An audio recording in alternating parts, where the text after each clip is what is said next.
Mag-shoutout lang tayo mga kapatid sa kinauukulan. Sa mga ahensya ng gobyerno, pumapara sa mga ng motor. At kinukumpiska, pinipitpit, yung kanilang mga ilaw, yung kanilang mga busina. Suggestion lang, puntahan nyo mga sir, yung mga nagbebenta nyan.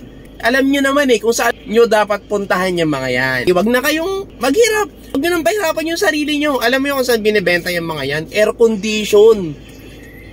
Diba sikat na bentahan, kilalang kilala ng lahat.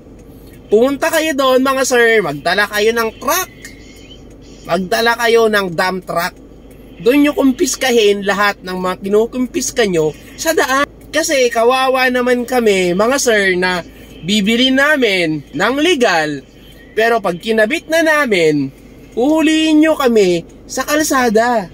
Pinag-ipunan namin, pinaggastusan namin, imbis pambili namin ng pagkain, dahil gusto namin bilhin yung pipe, yung ilaw, yung busina, dahil nagandahan kami.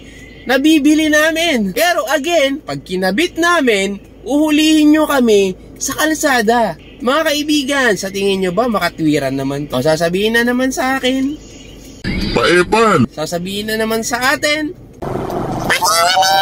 Pero, sorry mga kapatid ha, nagsasabi lang ako ng katotohanan. Sana ma-appreciate naman ng iba siya. Gyro Moro.